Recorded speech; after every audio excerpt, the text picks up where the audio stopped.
చేస్తామని మొదటి గ్యారంటీ అవ్వాతాతలకు 4000 పెన్షన్ మీరు 3 బడ్జెట్లలో పెట్టలేదు. 1 కోటి మంది మహిళలకు నెల నెల 2500 ఇస్తామని 3 బడ్జెట్లలో పెట్టలేదు.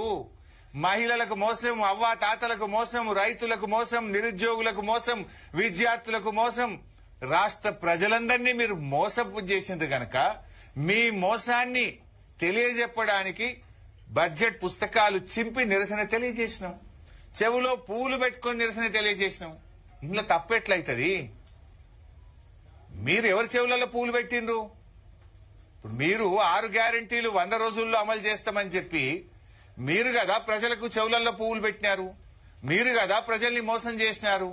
అందుకే ప్రజలకు మీరు చేసిన మోసాన్ని మిమ్మల్ని నిద్రలేపడానికి, మిమ్మల్ని తట్టి లేపడానికి, మీ మోసాలను మీకు అర్థం చేయించడానికి వినూతన రీతిలో చెవులో పువ్వులు పెట్టుకుని నిరసన తెలియజేసినాం. What is wrong in this? బట్టిగారితో మాకేమైనా గెట్టు పంచాయతీ ఉందా? బట్టిగారితో మాకు వేరే పంచాయతీ ఉందా? వ్యక్తిగతం మాకేం లేదు కదా. It is not with Bhatti గారు, it is with the government. Because he is being the finance minister, definite గా అడుగుతాం కదా. ఆర్థిక మంత్రిగా బడ్జెట్ ను ఆయన ప్రవేశపెట్టినారు కనుక ఈ ప్రభుత్వాన్ని ప్రశ్నిస్తున్నాము, ఆర్థిక మంత్రి గారిని ప్రశ్నిస్తున్నాం తప్ప అది వ్యక్తిగతంగా మేము బట్టి గారిని ప్రశ్నించడం కాదు కదా. It is the fight with the government on behalf of the people of Telangana. తెలంగాణలోని ప్రజల పక్షాన, ప్రజల గొంతుకగా బీఆర్ఎస్ పార్టీ పనిచేసిందే తప్ప బట్టి గారితో గెట్టు పంచాయతీతో ఇంకో వేరే పంచాయతీ మాకు లేదు. ఇప్పుడు ముఖ్యమంత్రి గారు అసెంబ్లీ స్టార్ట్ కాకముందేమన్నాడు? కృష్ణా గోదావరి జలాల మీద అసెంబ్లీలో చర్చిద్దాం, మాట్లాడదాం, తేల్చుదాం అని పెద్ద పెద్ద బీరాలు బలికిండు. మరి ఎందుకు మాట్లాడలే? కృష్ణ మీద మాట్లాడలే, గోదావరి మీద మాట్లాడలే, చివరికి ఇరిగేషన్ పద్దు మీద కూడా మాట్లాడలే. ఇరిగేషన్ పద్దు కూడా చర్చ లేకుండా గిలటిన్లో పాస్ చేసుకున్నారు. ఇరిగేషన్ పద్దు చర్చకు వచ్చినప్పుడు మమ్మల్ని అసెంబ్లీ నుంచి సస్పెండ్ చేసుకుని ఏకపక్షంగా పాస్ చేసుకున్నారు. మరి ఏం ముఖ్యమంత్రి గారు, నువ్వే చెప్పినావు కదా కృష్ణా గోదావరి జలాల మీద అసెంబ్లీలో చర్చిద్దాం, ఎందుకు పారిపోయినావు? ఎందుకు చర్చించలేదు అని అడుగుతా ఉన్నాం. మేం బీఆర్ఎస్ పార్టీగా ఈ ప్రభుత్వాన్ని అనేక విషయాలను ఎత్తి కూడా చూపగలిగినాం. ప్రభుత్వ ఉద్యోగాల విషయంలో ముఖ్యమంత్రి గారు చేస్తున్న తప్పుడు ప్రచారం అని శాసనసభ సాక్షిగా రుజువు చేసినాం.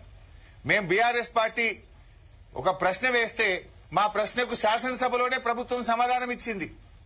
మేమిచ్చిన ఉద్యోగాలు 60,000 కాదు 16,000 ఉద్యోగాలే కాంగ్రెస్ పార్టీ ఇచ్చిందని శాసనసభలో ప్రభుత్వ సమాధానం ద్వారా స్పష్టమైంది. అసెంబ్లీలో మేము అడిగినాం, ఈ ప్రభుత్వం వచ్చినాక నోటిఫికేషన్ ఇచ్చినాయన్ని, ఈ ప్రభుత్వం వచ్చినాక నోటిఫికేషన్ ఇచ్చిన ఉద్యోగాలు ఎన్ని అంటే 16,000 అని సభలో ప్రభుత్వమే సమాధానం ఇచ్చింది. అంటే ముఖ్యమంత్రి ఈ 60,000 చెప్పేటి అని కాకి లెక్కలు, అవన్నీ బీఆర్ఎస్ ప్రభుత్వం ఇచ్చినవి అని ఇవాళ శాసనసభలో బీఆర్ఎస్ పార్టీ తేట తెల్లం చేసి కలిగింది. నిరుద్యోగుల పక్షాన బీఆర్ఎస్ పోరాడింది, ఈ ప్రభుత్వాన్ని నిలబెట్టింది. మీరు అబద్దాలు మాట్లాడుతున్నారు, 2 లక్షల ఉద్యోగాలు ఇవ్వలేదనేటువంటి విషయాన్ని చాలా గట్టిగా బలంగా మేము వినిపించగలిగాం. మేము నిరుద్యోగుల యొక్క ఆకాంక్షల్ని గట్టిగా ప్రశ్నించగలిగినాం. అదేవిధంగా బీసీల 20,000 కోట్ల బడ్జెట్ గాని, బీసీ వెల్ఫేర్ బోర్డులు, వివిధ కులా సంఘాలకు, అదేవిధంగా బీసీ కార్పొరేషన్ కు కేటాయించిన నిధులలో ఒక్క పైసా కూడా ఈ 2.5 ఏళ్లలో ఖర్చు చేయలేదు అనే విషయాన్ని కూడా బీఆర్ఎస్ పార్టీ ఈ కాంగ్రెస్ ప్రభుత్వాన్ని ముద్దాయిగా నిలబెట్టింది. బీసీల గొంతుకగా ఇవాళ బీఆర్ఎస్ పార్టీ పనిచేసింది.